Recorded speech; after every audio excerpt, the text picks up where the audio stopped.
I'm back. Hi guys. Today I'm doing chapter 2 of Vocalized, which I've been meaning to do for a while since I was sick for a week. Anyways, yeah, I have not a lot to say right now, so I'm gonna just start reading. Are you ready? Maybe. Okay, so this is Vocalized, Chapter 2, Part 2. No. Wait, I said that wrong. No, this is Part 2 of the Vocalized fic, but it's Chapter... I'm just gonna shut up. Yeah, I'm just gonna shut up. This is Chapter 2 of Vocalized. Chapter 2, Trauma Dream Number 1. His quirk is called Vokinesis. It's similar to your telekinesis, Midoriya-kun, but instead of using his mind to control objects, he uses his voice. When his quirk is high-pitched, he makes objects float and move away from him, and when his voice takes on a lower pitch, objects are pushed down to the ground and move towards him.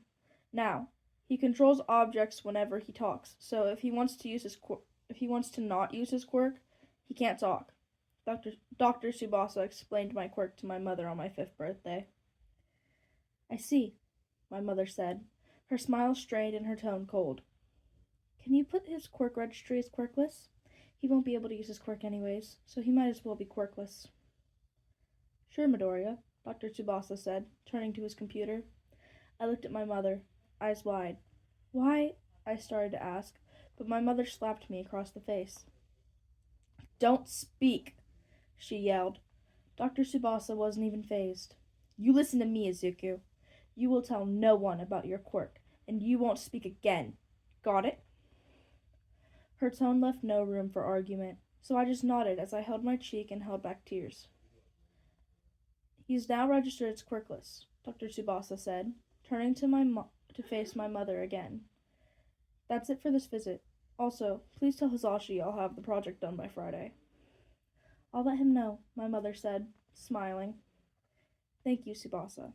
She got up and grabbed my wrist. I bit my tongue, so I didn't scream. She dragged me out of the room and to the car. The drive home was quiet, and so was the house. I stayed in my room, dreading my father's return to the house. My father's the fire-breathing hero dragon. I knew that he was going to hurt me once he found out that I was useless.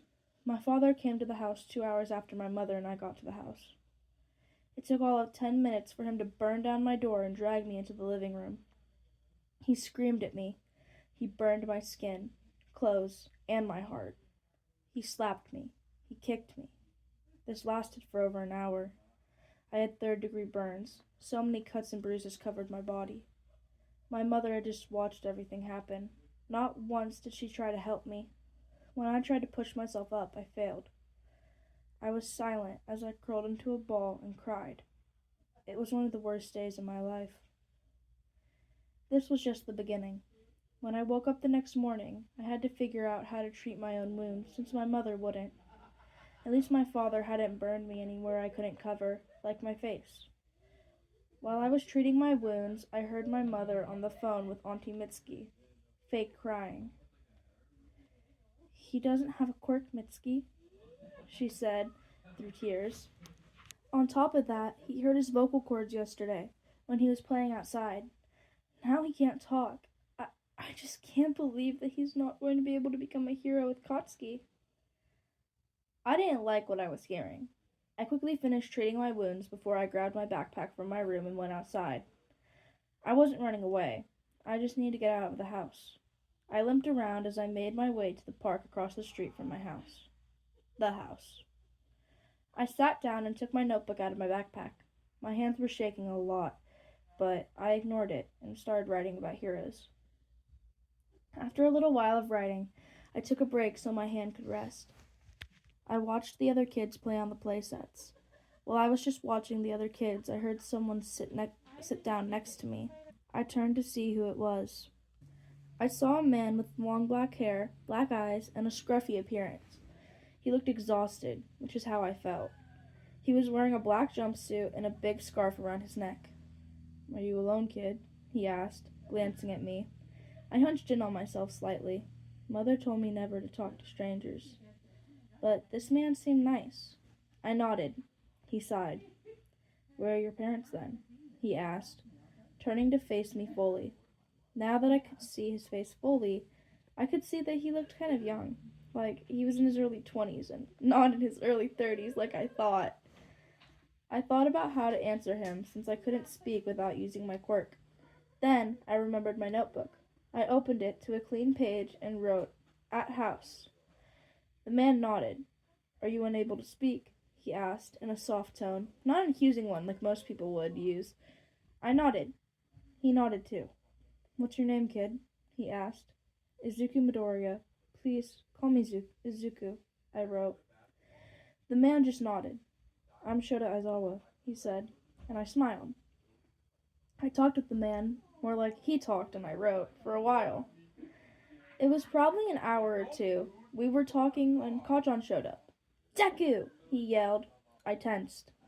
"Mom said you don't have a quirk and you can't talk," he said, arms crossed in front of his chest as he stood in front of me. "Why are you so useless?" I hunched in on myself. "That's no way to talk to someone," Aizawa said, glaring at Kacchan. Kacchan looked Aizawa up and down before laughing. "And who do you think you are, old man?" Kacchan asked, still laughing. Aizawa's glare sharpened. "I'm an underground hero," he said, which I wasn't surprised about since he'd already told me. "Yeah, right," Kacchan continued laughing. Aizawa opened his mouth to say something when a man with long blonde hair and green eyes came over. "Shota!" the man exclaimed, grabbing Aizawa's arm. "Thanks for waiting for me. We can head home now." The man was very loud. He was wearing a black leather jacket, leather pants, and a white t-shirt. He looked like a rock star or something. "We can leave in a sec, Zashi. I need to take care of this first," Aizawa said, only glancing at the blonde man once as he continued to glare at Kacchan. The blonde man, Zashi, tilted his head as he looked at Kacchan. "What are you gonna do? Are you gonna beat up Deku since he's a worthless, quirkless loser?" Kacchan asked, smirking. "No," Aizawa said, anger in his tone. "You need to understand that a quirk doesn't define a person's worth. Not a person. Wait, that would sound so bad. No, a quirk is just a tool. It's something that's... Sorry, guys. I don't like this. My mom's making fun of me. Anyways, I'm gonna I'm gonna read again. Sorry, guys. You need to understand that a quirk doesn't define a person's worth. A quirk is just a tool. It's something that's used to aid you. Just because he doesn't have a quirk doesn't mean he's useless or worthless. I know you're like 5, but you need to understand that by calling him worthless, you're bullying him." Kacchan paused. His eyes widened. No one had told him anything he'd done was wrong. So, to be called out by someone he didn't even know was a jarring experience for him. His gaze turned to me. His expression softened. I'm sorry, Izuku," Kacchan said, turning his face to the ground. I shouldn't bully you. Not just because I want to be a hero, but because it's not right to bully people. The only reason I've been mean is because I could get away with it. None of the teachers stopped me.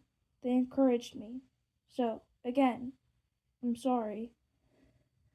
I beamed as I jumped to hug Kacchan. I cried silently as I hugged him. "You want to be a hero, right?" Aizawa asked as I continued to cry. "Well, if you want to be a hero, you can't bully other people. Being a bully can be just as bad as being a villain, in some cases. It doesn't matter how strong your will is. If you continuously hurt someone for something they can't control, or for no reason at all, then you will never be a true hero. Lucky for you, you're still a kid, which means you can redeem yourself. You can still redeem yourself. So, if you want to be a true hero, kid, be respectful to others. I'm not saying be a kiss-ass and do everything for them. Just don't go out of your way to be mean. If they're rude to you, just roll your eyes and tell them to fuck off." When I opened my eyes again, I was in my room. That was all a dream of a memory. Okay, so that's the end of that chapter. Yeah, my mom was making fun of me because um the part where I messed up on a quirk is just a tool. She came in, like as I said it. Then she made a really weird joke and it made me mad. Yeah. So that was that. I'm working on chapter 3 of this fic, by the way. Um it's no, I really love the 3rd chapter right now. I just need to like lock in and write it. Also, if you heard loud voices in the background, that's my mom and my brother, cuz my brother's back from college, guys. Anyways, yeah.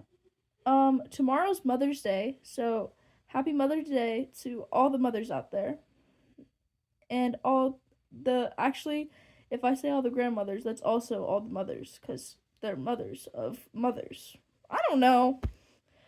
Um Happy Mother's Day to anyone